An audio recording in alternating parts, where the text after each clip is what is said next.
Hello, MCPS elementary staff. Welcome to 2022 PLCamp. We are so excited for you to engage in teacher-led professional learning with your colleagues this morning. This will be an opportunity for you to learn from and with each other, and we hope that you are able to learn new strategies and make connections that will help you support your students. I am thrilled to announce our keynote speaker, Mr. Johnathan Dunn. Mr. Dunn is a choral teacher at Sherwood High School, and he is our 2022-2023 Montgomery County Teacher of the Year. We will begin by showing you a brief interview with him about his experiences with professional development and advice for educators like you and me. After that, we will hear his thoughts about education, which will surely motivate us moving forward into our day of learning. Please welcome Mr. Johnathan Dunn.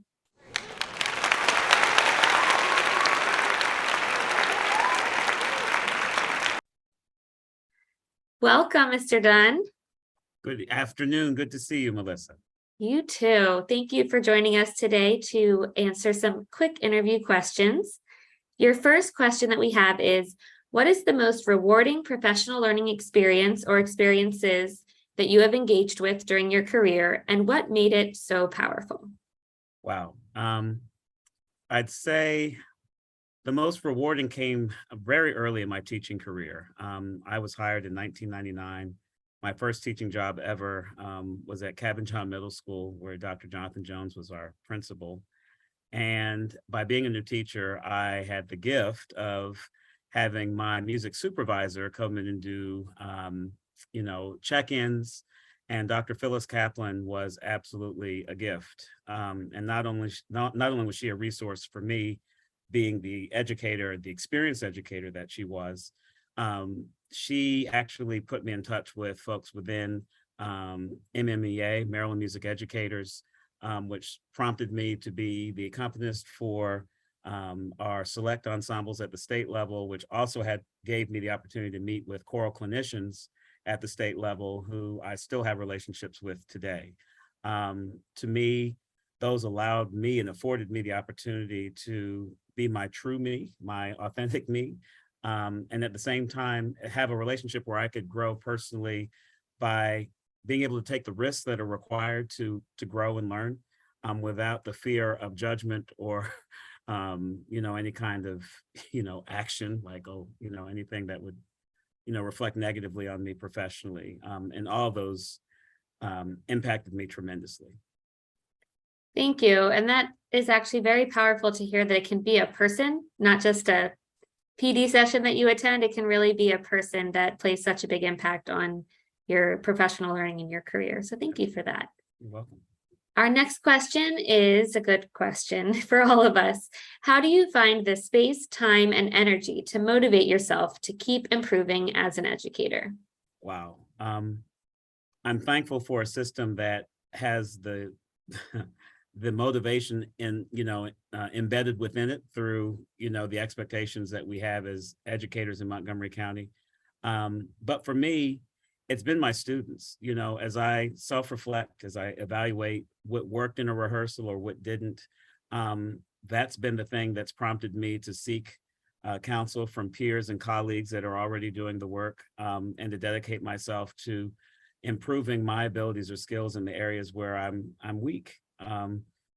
I think there's a touch of humility that we all have to have, and that none of us are masters of everything. Jack of all trades, master of none is the old adage, right? So assuming a posture where you can learn and grow from everyone, and that means from my academic colleagues who teach English, social studies, math, and all the other core content areas. But in addition to that, it's also recognizing that my students can be the motivating tool that can keep me focused on improving, and that continuous improvement that we all have to internalize and make a part of our own as educators in this system and in life. Thank you. That was very well said. It does always come back to the students, and that is really nice and important to hear that is what motivates you the most. The last question we have for you today is, what keeps you in education? Might be similar answer, might be different, but what is it that keeps you here? We know that it can be challenging at times. So what is it that keeps you? This past weekend, I had the pleasure of traveling with 23 other teachers of the year to Smith Island, Maryland, thanks to Northrop Grumman and the Chesapeake Bay Foundation. And I'll be honest, I was dreading the trip because I've already been away from my students through my own health crises this year and just care for family. And if COVID has taught us nothing else, it's taught us to value moments. I think as educators, we have a gift to be that light in the moment of a kid's life when they need it most. And that also translates, honestly, as a resource teacher, I feel that as I service my own colleagues within my department, both world languages and music here at Sherwood High School. The idea that kids matter means everything. And for me, it's also bringing it home to what I experienced as a child in the classroom. The anxieties that I developed in life were the direct result of very difficult moments that I felt in the classroom as a Black male at a time where, diversity wasn't, the norm, and, people being culturally proficient wasn't the norm. What keeps me coming back is the fact that I don't want any kid to have to endure what I had to endure. And the safe spaces that I longed for as a kid, I'm intentional about trying to create that safe space in my own classroom for my students.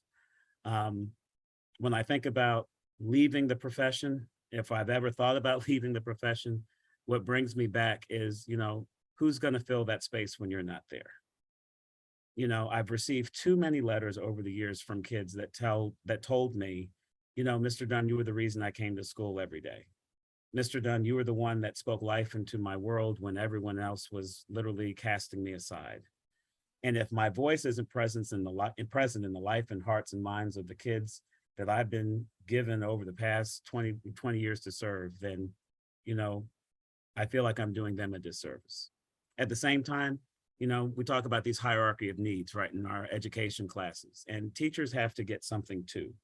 I think for me, what's keeping me in this space and doing the work that I'm doing is the sense that, if I take time for me, if I take time outside of my teaching responsibilities to spend time with family, to spend time doing the things that I enjoy, which is playing the piano on occasion, cooking, turning on the old Xbox and whipping my son in Madden 23, 24, where the heck we are right now. Those are moments of release for me. And if I allow and afford myself the opportunity to recharge, then I'm able to come in on Monday and re-engage, with my students and my colleagues. A long response, but I hope I answered your question. You did. Thank you so much for that. And I appreciate the little tidbit of advice for our teachers for how personally you keep going, what motivates you, but also what helps you continue to be able to show up for your students every day. So thank you so much. I know that the educators attending today are so excited. They're here voluntarily on a professional day, so they're going to be so excited to hear from you. And we thank them all, and we all thank you for showing up to do this wonderful professional learning today. Thanks for having me, Ms. Sadler. It's been my pleasure. Greetings, MCPS educators. I hope this message finds you safe and well as the new academic year is well underway. As the 2022-2023 MCPS Teacher of the Year, it is my pleasure to serve as this year's keynote speaker for PLCamp2022. Many thanks to Christopher Klein and the team of dedicated contributors for their labor and dedication in planning this wonderful professional learning experience. No matter who you are or where you are on your professional journey, I'm confident you will leave this session and those to come with practical skills and/or tools you can use in the days or weeks or months to come. I have to say that the new academic year is always an exciting time. And when I think of the time I first entered the classroom as an MCPS teacher, it was the summer of 1999. There, a young 24-year-old man who abruptly decided to change careers leaped into the world of music education, and upon doing so began to question immediately whether I made the right decision. I recall questions I wrestled with like, am I going to be any good at this? Will my students like me? Will I like them? Will their parents support me? Will the staff welcome me? Those were the questions that emerged during that year's New Educators Orientation, and they only intensified as those pre-service days gave way to sixth grade orientation and the long-awaited, highly anticipated first day of school. And, of course, that first choral rehearsal. 23 years later, that 24-year-old young man is now a young at heart 47-year-old veteran teacher, and I'm relieved to say that second to marrying my lovely wife, Stacy, becoming a father and becoming a teacher truly were the best things that I could have ever done in life. In the midst of pandemics, economic crises, unrest, and more, I continue to ask myself, is there a more rewarding profession on this earth? There may be, but let me assure you that teaching has taught me so much about me, about life, and affirmed what truly matters at the end of a long day. Whether or not you were the who or the what a child or even a colleague needed to get through their day, that you were there when they needed you most. Yes, friends, content matters, your competency and your pedagogy matter, but this career is about kids, and in a world filled with heartache and pain, before we can even begin to teach what we know, we have to meet our children where they are. We have to show them daily that they matter and that we genuinely care about all aspects of their being. And at the start of every year, teachers and students embark on that journey, transitioning from the unknown to what we've come to know as the familiar. What is unknown, you ask? Who exactly is the child on the other side of this desk? What makes them tick? What are their strengths? What are their weaknesses? And how can I better serve them today? In answering what's the familiar, the reality emerges over time, does so thanks to the intentional efforts you take as a teacher to establish a rapport, fostering a positive working relationship with the child, their family, and cultivating a learning environment that enables them to be their authentic self, willing to take risks, and giving them the ability to do so with an assurance that you'll do them no harm, and providing the grace, the praise, and support needed regardless the outcome. As human beings, we are wired to strive for perfection, but if there's a message we can all benefit from, it is the need for us to know that mistakes are commonplace. But they should never serve as markers for degradation or failure, but opportunities for growth and or continuous improvement. When you face those difficult moments in your interactions with caregivers, staff, and students, what will your response be? Will you give up, or will you fight on? As an individual, the choice is ultimately yours, but for the teacher, we have a professional responsibility to encourage those before us by depositing into their academic memories points of reference that serve as lessons to be applied in future situations. As someone who stands before you as a result of the traumas I experienced as a student, I became a teacher to ensure no child under my care would ever have to endure the disrespect, the humiliation, and any other malicious actions that could possibly leave a scar on their memory or worse, their lives. We must take the time to speak life into our kids, to be beacons of hope, and remind ourselves daily of the tremendous weight that comes as a part of the work that we have accepted the call to do. Knowing what I know now as an educator, I can't help but recognize the power that comes with occupying the role of teacher in a classroom. For at any given moment, we are afforded the opportunity to impact someone's life for the better, depending on our response in the moment. May you always rise to meet the needs of kids and be present in those moments. And let us always be intentional about the invaluable support we provide. May we always be cognizant of how the words we share and the actions we display can serve to either help or hinder a child. MCPS educators, I want you to have an amazing school year and an incredible PLCamp 2022. Remember, you are needed. Remember, you have in fact been called for a time such as this. But before I go, I leave you with an inspirational song by the late Mahalia Jackson that simply says, "If I can help somebody